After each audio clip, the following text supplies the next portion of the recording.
Good morning mga kasing pogi! Ako si Bugoy. For today's video ay magluluto ako ng sweet and sour. May tamis at asim dahil nilagyan ng sugar at vinegar. Maaga nga akong pumunta ng Dalampasigan para bumili ng isdang kinakailangan. Ari ang aking inabutan, mga tulingan at gulyasan. Mura laang naman ang kilo, 120. Kaya masarap din ni mamili. Kaya laang ay nakaka-addict. Kaya tuloy na parami. Ako nga din ay nagulat pa. Pagbuklat ko ng wallet wala palang pera. Mabuti na laang sa bulsa ng bag ay may nakasuksok. Kung wala ay mapapahiya pa sana. Ari daw si kuya ay aking supporter. Laging nanonood ng mga bidyong aking bino-voice over. Kaya shout out sa lahat ng mga taga-barangay proper. Ang binayaran ko lahat ay 4 na kilo. May kasama ng reseko. Nandini rin nga pala si Lucas, karga ng asawa ko. Bumili pa rin nga pala ako ng 1 kilo ng lagidlid. Ang nagbibidyo naman sa amin ay si Marvin na aking kapatid. Nandyan laang sa gilid. Nakatulog na si Lucas. Inantok sa biyahe. Kaya dahan-dahan lang ako ng patakbo dahil sila ay nakaangkas sa aking tabi. Nagpapabidyo pa ako sa labas ng bahay. Nang dumating naman ang tatay. Nakabili rin pala ng isda. Kaya tuloy nagkasabay-sabay. Hindi ko alam din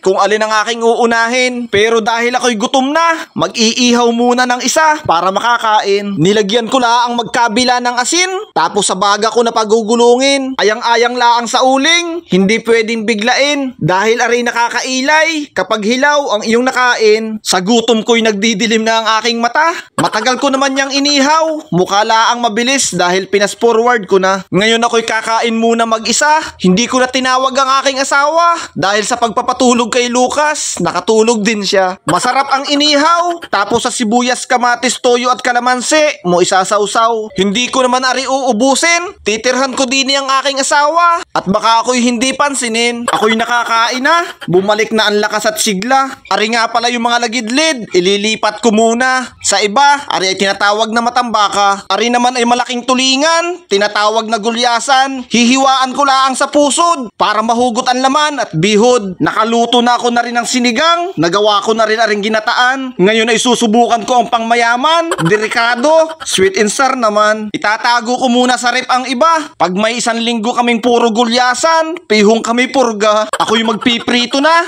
Bubudburan ko laang ng asin magkabila kasama ng paminta. Bagong gawa ang aming kalan. Ipinalipat ko rin ang pwesto dahil yung dati sobrang baba at ako'y alangan. Masarap din nga pala aring sarsyado. Hindi ko na laang ginawa dahil agad sa paglaga yung itlog ng mga manok ko. Bumili rin nga pala ako ng bago kong sangkalan. Ari ay gawa sa kawayan. Sa mga pagluluto ko at pagbablog, siguradong ari aking pakikinabangan. Ari ang isa sa mga sekreto para mapasarap ang mga lutuin. Dapat ay kumpleto sa rekado at hindi pa bitin-bitin. Pero kung talagang sa budget ay kukulangin, pwede pa rin naman yung paglasahin gamit ang asin. Ari ang umpisa.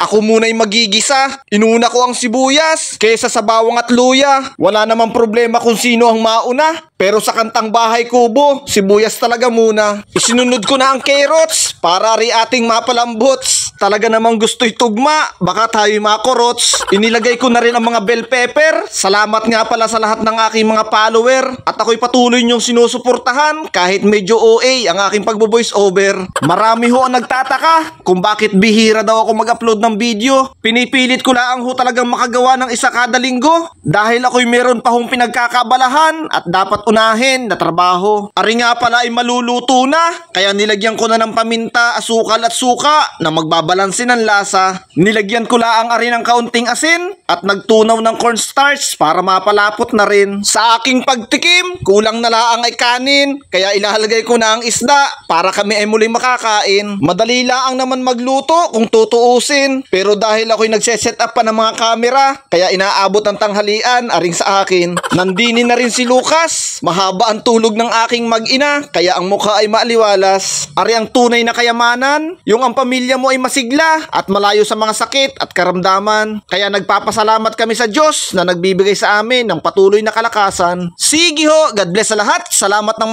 marami sa inyong panonood. Paalam! Tinapon niya ni Orange.